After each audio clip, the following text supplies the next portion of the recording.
नमस्ते, आप सभी का स्वागत है मेरे चैनल में चिराग एस्ट्रोलॉजी। और हम बात कर रहे हैं दिसंबर मंथ कैसा रहेगा वृषभ राशि और लग्न के लिए। देखिए वृषभ वालों आपके लिए बाकी सब तो कॉम्बिनेशंस आप जानते हैं कि भाई शनि मार्गी हो चुके हैं वक्री से 15 नवंबर से, और गुरु वक्री चल रहे हैं, और राहु केतु अपनी जगह पर है, और सूर्य जो है वो 15 दिसंबर तक आपकी कुंडली में स्कॉर्पियो में रहेंगे।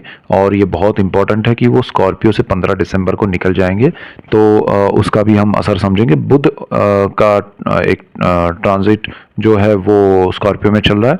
शुक्र जो है वो सेजिटेरियस, और फिर उसमें से 7 दिसंबर को जाएंगे आपके मकर में, कैप्रिकॉर्न में, और फिर जाएंगे कुंभ में 28 दिसंबर को। तो ये उनका ट्रांजिट है, चंद्र के ट्रांजिट्स चलते रहेंगे।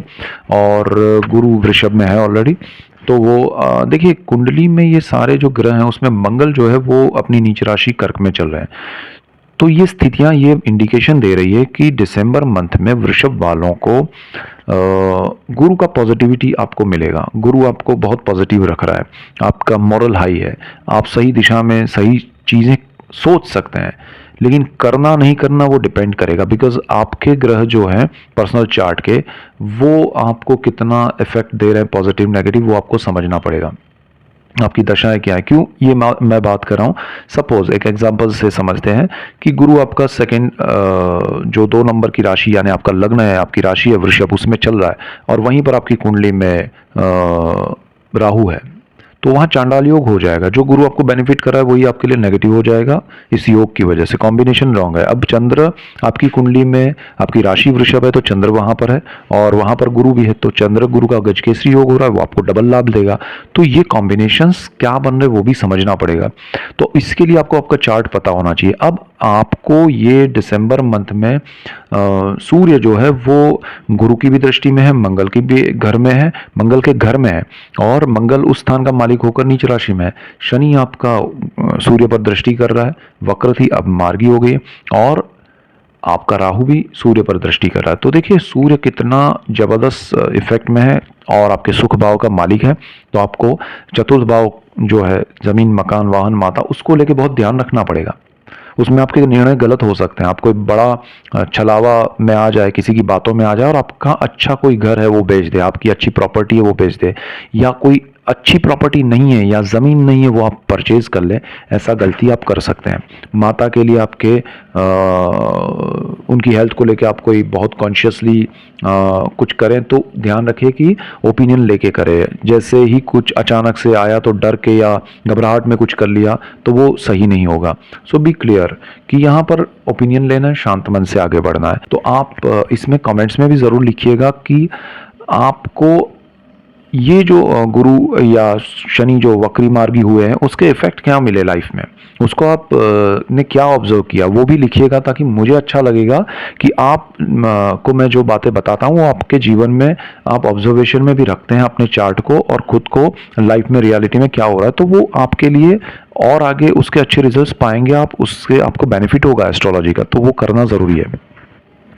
आपका कर्मस्थान का मालिक वक्री से मार्गी हुआ है शनि, तो शनि आपके लिए वैसे अच्छा था, लेकिन उसकी वक्र और नीच दृष्टि जो थी 12th हाउस पे, वो वक्र दृष्टि हटने से आपके व्यय खर्च में समृद्धि आएगी, मतलब वो कम हो जाएंगे, आपकी समृद्धि बढ़ेगी, आपकी खर्च घटेगा तो आपके सेविंग्स बढ़ेंगे, सेविंग्स में आपको बेनिफिट होगा। बुध अच्छी स्थिति में है, और सूर्य आपका जिस भाव में है तो वो स्थिति आपके लिए सप्तम भाव में बन रही है। सूर्य पर सारे ग्रहों की दृष्टि है, गुरु की भी है, और मंगल उसका मालिक होकर नीच राशि में है, राहु की भी दृष्टि है, शनि की भी है।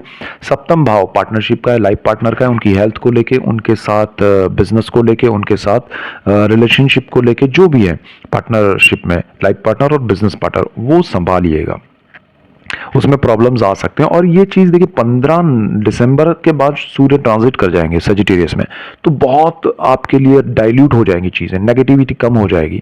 सो बहुत अच्छा लगेगा आपको। सो यहाँ पर सिर्फ समय को समझना है। सूर्य यहाँ से हट जाएंगे, सारी दृष्टियाँ भले वहीं रहे, लेकिन वो हट जाएंगे तो आपका सुख भाव जो है 15 दिसंबर के बाद, जो आपको ज़मीन मकान वाहन माता के लिए मैं मना कर रहा हूँ, 15 के बाद आपके लिए वो चीज़ें थोड़ी बेहतर हो जाएगी, अच्छी हो जाएगी।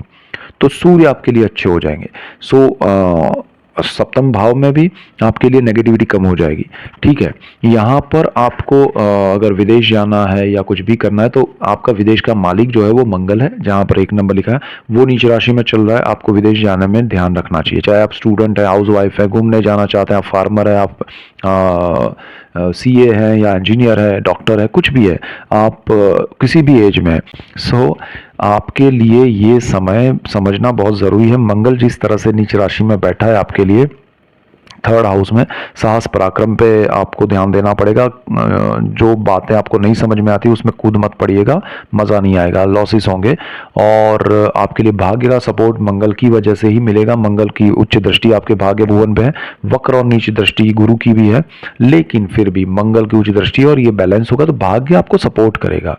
और आपकी गुरु की पॉजिटिविटी, आप को अंदर से एक आवाज़ आ रही है गुरु की वजह से, आपके माइंड में से भी और थॉट में और हार्ट में से भी, कि भाई ये करो ये मत करो।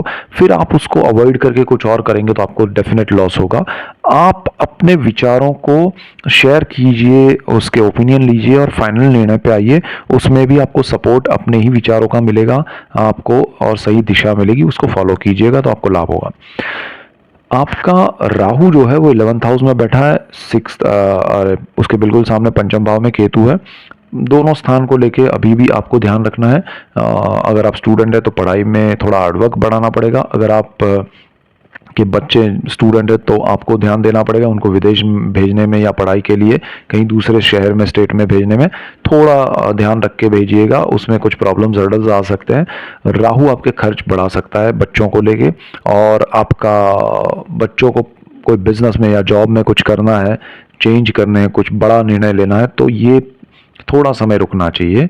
और केतु है, मई तक है वैसे, लेकिन करंट सिचुएशन में आपको गुरु की दृष्टि का लाभ मिल रहा है, सपोर्ट मिल रहा है, तो सोच समझ के निर्णय लेंगे, थोड़ा बेनिफिट होगा। लेकिन केतु यहाँ क्या है कि उदासीनता देगा।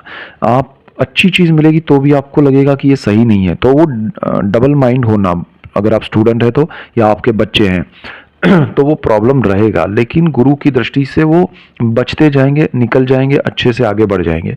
दूसरी चीज़ क्या है कि आपका राहु 11th हाउस में है, शनि की जो दृष्टि है नीच 12th हाउस में, तो खर्च आपके लालच की वजह से होंगे, लॉसेस आपकी लालच की वजह से होंगे, तो वो ना हो उसका ध्यान रखिएगा।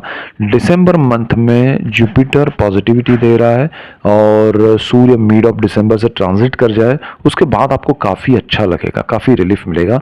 तो जल्दबाजी ना करें, धीरे धीरे। और देखिए दुनिया में चीज़ें अच्छी नहीं हो रही है, सही समय नहीं चल रहा है, आप दुनिया भर में देख लीजिए, तो वो इन्हीं ग्रहों की वजह से हो रहा है। तो आपको कैसे अलग छोड़ देंगे ये ग्रह। सो बी क्लियर कि अपने चार्ट में अच्छी दशा चल रही है, ये समय संभल के निकल रहा है तो निकलना है अच्छे से, शांत मन से ऑब्जर्व करते हुए।